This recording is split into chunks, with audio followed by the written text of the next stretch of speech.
Hello, and welcome to Unity of Fredericksburg. My name is Andrea, and I am pleased to welcome all of you to the Unity of Fredericksburg weekly online gathering. At Unity of Fredericksburg, we are advancing the movement of spiritual awakening and transformation through unity, a positive path for spiritual living. We thank those of you watching on YouTube live or later and invite you to subscribe to our YouTube channel. If you are able to attend live, we encourage you to join us in the Zoom community room for the full Sunday morning experience, including music, prayer, and connection. Our weekly newsletter includes the Sunday service link, and you can subscribe to receive that on our website at uofva.org. For everyone local to Central Virginia, Unity of Fredericksburg offers a variety of fun and enriching in-person gatherings every month. Subscribe to our weekly newsletter at uofva.org for all the details. Our message today comes from our minister, Reverend Cheryl Thayer. And now here's Reverend Cheryl. Thank you, Andrea. And thank you, everyone who is here with me in the Zoom room right now, and all of you who are watching on YouTube or picking up our recording on social media. Whether you're watching live or later, your presence contributes to the energy that is Unity of Fredericksburg, and I thank you for showing up. Our broadcast date today is Sunday, July 26th. And I just wanted to point out, to get ourselves going this morning, a couple of things on the calendar this week that you might not be aware of. Did you know that July 29th, that's Wednesday this week, is also known as Dharma Day? So Dharma Day commemorates the Buddha's first teaching after enlightenment, and the path taught by the Buddha is known as Dharma. So Buddhists generally observe Dharma Day with reflection and spiritual practice. So here's a little quote from the Buddha that you can reflect on Wednesday. Nothing can harm you as much as your own thoughts unguarded. Isn't that true? And one more thing on the calendar that you might not be aware of. Thursday, which is July 30th, is also known as International Day of Friendship. The United Nations declared July 30th as International Day of Friendship in 2011, encouraging governments, organizations, and individuals to hold events and activities that foster dialogue, mutual understanding, and reconciliation. So here's a little quote having to do with friendship from C.S. Lewis. Friendship is born at that moment when one person says to another, "What? You too? I thought I was the only one."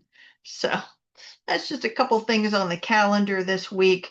Today is the last Sunday in July. Our focus for the month of July has been and is today on being present. So being present means that we are noticing, sitting with things, observing, not moving into judging, deciding, fixing, or doing. And some topics are easier to sit with and contemplate than others. Our topic today is being present with surrender. And you might feel that surrender is not one of the easy ones. Let's see how it goes for you as we continue here today. So I want to start with a mainstream definition. I don't like to toss words around without us being clear about what it means. So mainstream definition of surrender means to stop fighting, yield power, or give up something. And in our human lives, we can often associate the word surrender with giving up control or admitting defeat, letting go of something perhaps that we care about. So it's natural in stressful situations in our lives for us to view surrender through that mainstream lens, through that outer world lens of, well, I said I was going to do it, but I need to give it up. Or, I had these goals, or someone's pressuring you. So there are a lot of prickly dynamics around the word surrender in our human lives. Now, here on Sunday morning, our lane is a spiritual lane. So we really need to talk about what surrender means on a spiritual level and what surrender is asking us to do. So let's start with an example to provide some insight. So, in parts of India and Africa, when a person needs to catch a monkey, they use a simple trick. You've probably heard this before. They hollow out a coconut, drill a hole, place a piece of fresh fruit inside, and then find a way to tie that coconut to the ground so the monkey can't just grab it and run away. So the monkey can smell that fruit and sticks its paw right in the hole, grabs the fruit, and then is not able to pull its hand back out because the hand is grasping, right? And not relaxed. Now, the monkey could let go anytime it wants to, but it has to let go of the tasty treat inside, and it won't do it as long as its paw stays clenched. And the trap works, of course, because the monkey is fixed on that desire to get the thing inside the coconut and refuses to surrender. So, do you ever feel like that monkey? I think we all do at some point. Like you're holding on for dear life for whatever reason. Maybe you're afraid to let go, or we've always done it this way, or this is what I'm absolutely sure this is right. So I want you to imagine a stressful situation that you have going on in your life. Now, chances are, with whatever situation you have going on in your life, your first reaction, your first action will be prompted by your brain, your ego, all of these rules that we've been talking about in the outer world, that mainstream definition of how things work in the world. And your brain and your ego, of course, are here to manage all of that for us. And our brilliant brains will evaluate the situation, calculate the best way forward, move us into action before we have taken a moment to pause and reflect. We find ourselves with our hand already in the coconut, gripping hard onto the right thing to do, holding on for all we have before we take a breath and notice.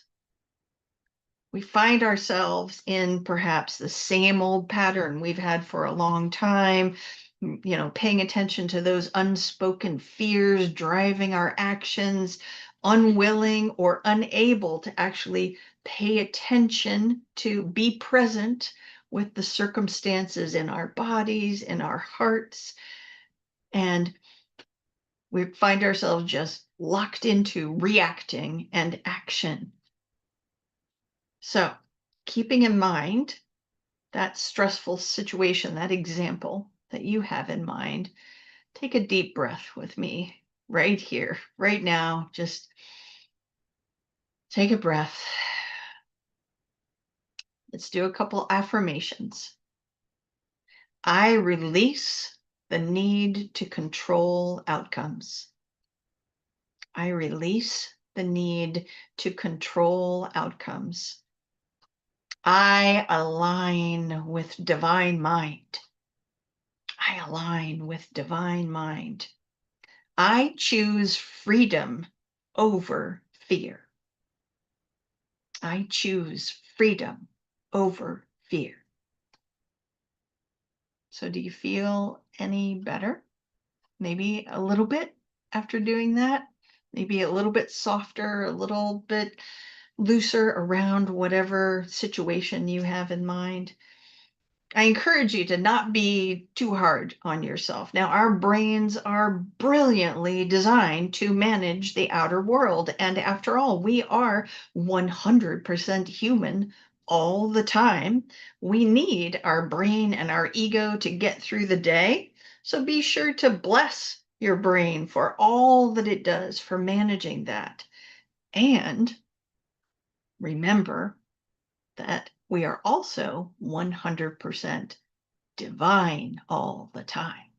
So the way that the universe operates on a oneness level, on a spiritual level, is just as important.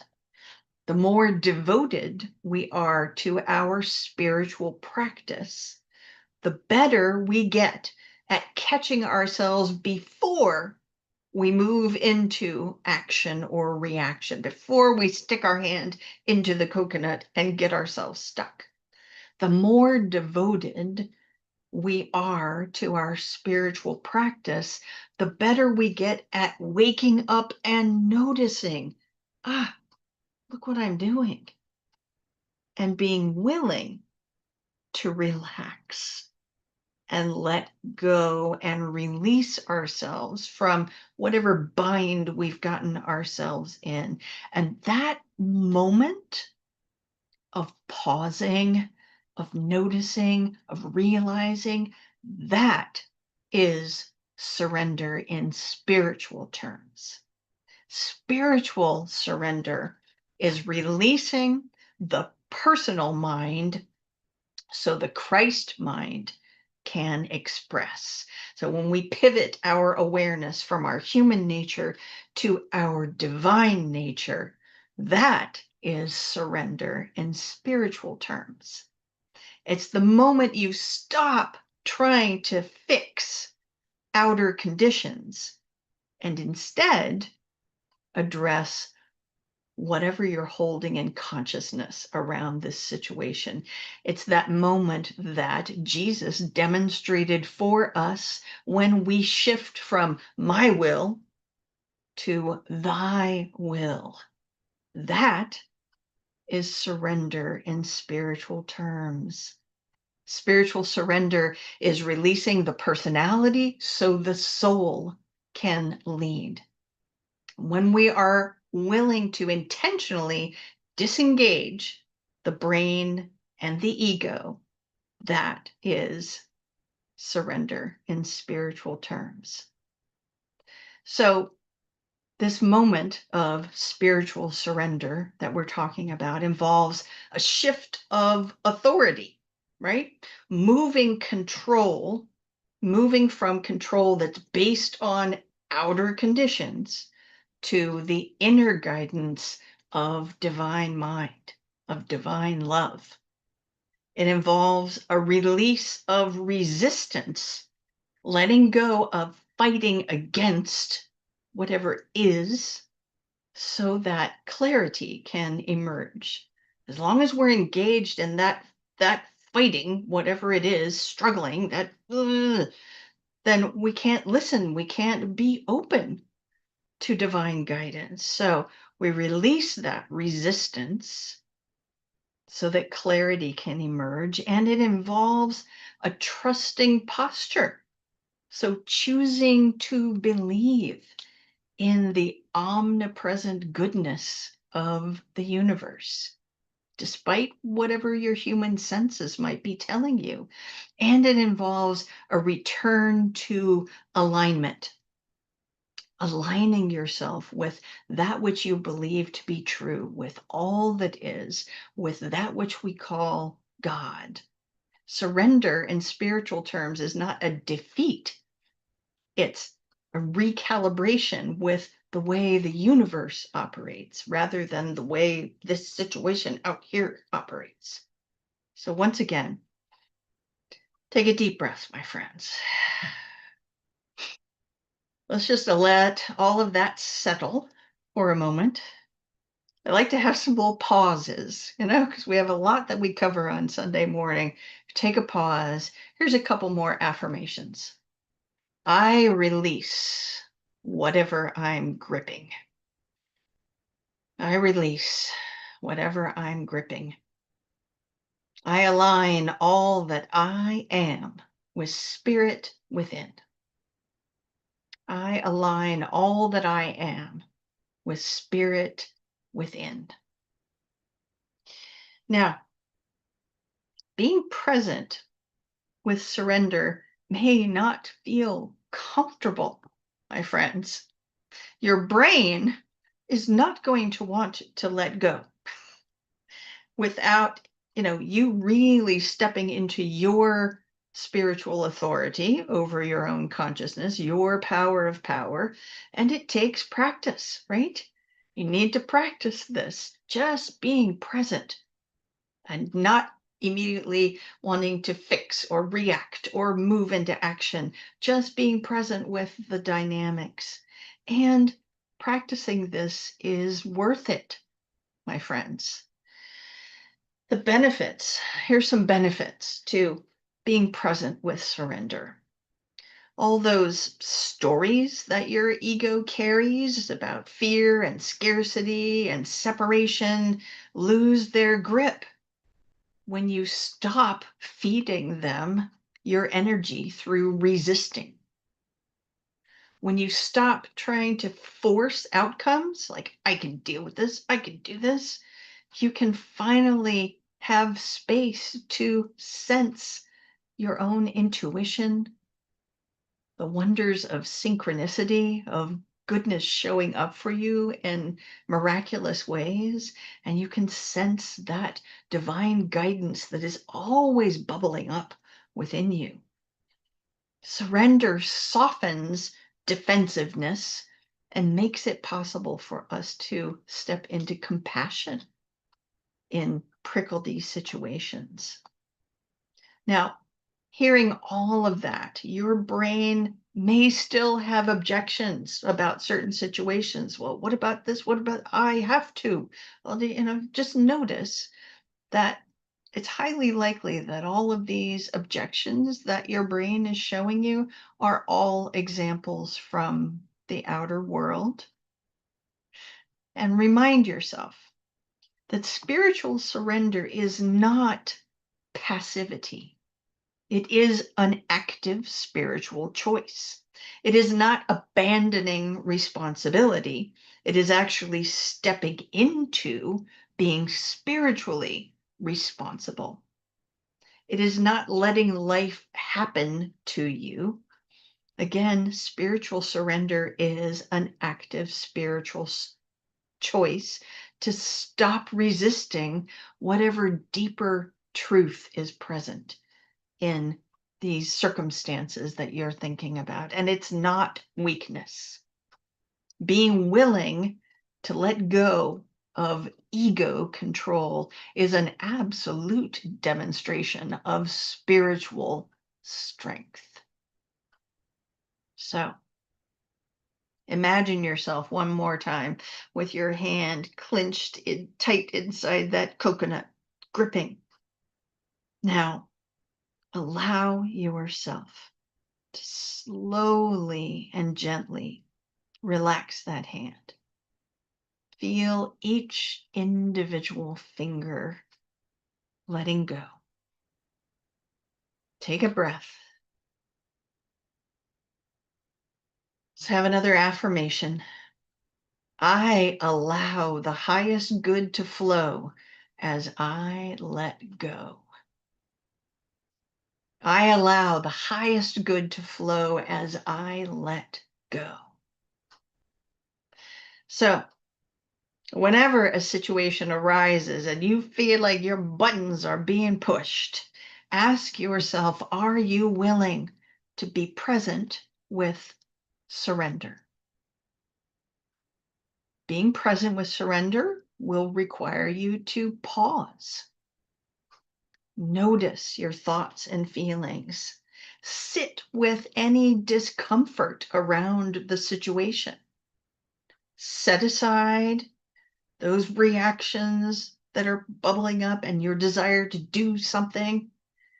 Pivot your awareness from your human nature to your divine nature and open yourself up to the goodness flowing right here, right now.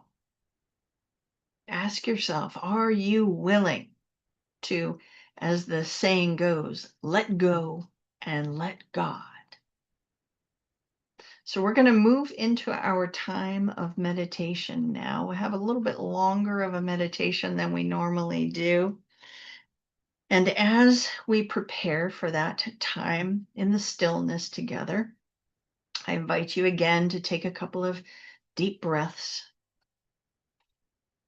And as we prepare for some time in the stillness together, I want us to begin by looking at the example of Jesus, who was very often said to look to heaven when he began to pray. That model of looking to heaven, so looking away from all of the concerns of the outer world, looking to heaven. Here's a quote from Unity founder Charles Fillmore. When we pray, we look up from within, not because God is off in the sky, but because the spiritual center in the top of the head becomes active and our attention is naturally drawn to it. So, as we rest in the stillness together, I want you to feel the activity of that spiritual center in the top of your head, humming with activity. We'll talk about some of the 12 powers that Fillmore places within the top of our head. So at your forehead, inside, but right there in the front, resides your power of understanding, glowing with the color of metallic gold. Are you open to a new level of understanding? Right alongside understanding at your forehead is your power of will, shining its light of clarity with gleaming silver, and asking, are you willing to let go? Drop down just a little bit to right between the brows. The site of your third eye is the home of your power of imagination, glowing with the light blue of a clear blue sky, and asking, can you imagine a way of being totally based in spirit? And finally, just notice that your sensory organs, most of those, aside from your skin, which is all over your body, but most of your sensory organs are right there in your head, and they're all located on the surface, on the outside. Your eyes, your ears, your nose, your mouth, and yet your power of faith. In order to reach that, you must go within, my friends. For the power of faith is located right in the center of your head. Here, your power of faith glows with a deep royal blue of absolute truth. We must always, in order to access our faith, go within. We cannot have a true understanding of what's going on by just using those surface interpreters that we have in our head. We must go within. So as you look to heaven, shift into the mode of prayer, step into the stillness with me. Feel that personality giving over to these divine powers and feel them active right here and right now as we move into some time in the stillness together right now.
As we begin to move back to an awareness of the here and now, of the body resting in the seat, the breath moving in and out of the body. I'm going to share a message from the Daily Word from March 24, 2025. Letting go and letting God may feel like giving up. Today, I remind myself that the process is actually releasing the belief that I must respond to challenges with my human understanding and strength alone. Letting go and letting God means embracing my spiritual nature and trusting I will find the support I need. I remember I am the image and likeness of God, and of all the qualities of God are mine to use in every situation. My life is God life, living as me. I recognize that nothing except my own refusal to accept it can block my awareness of God's constant presence. I let go. I surrender fear and doubt, knowing I am never alone. I let God. I rely on the divine within to let love, wisdom, and understanding inform my decisions and actions. And let's close this time of meditation with an affirmation. This time I'm going to say it a couple of times and you can repeat after me at home, okay?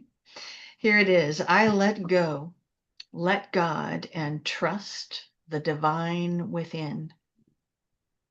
Here we go again. I let go, let God, and trust the divine within. How about we do it one more time? I let go, let God, and trust the divine within. I hold that for all of you in the weeks and hours and days to come. Thank you so much for being here. And now I'm going to turn it back over to our friend Andrea to close out our YouTube broadcast. Thanks for watching the weekly broadcast from Unity of Fredericksburg. Visit our website, uofva.org, to learn more about our mission of spiritual awakening and transformation, and support our ministry with your financial donation. Thanks again for watching, and see you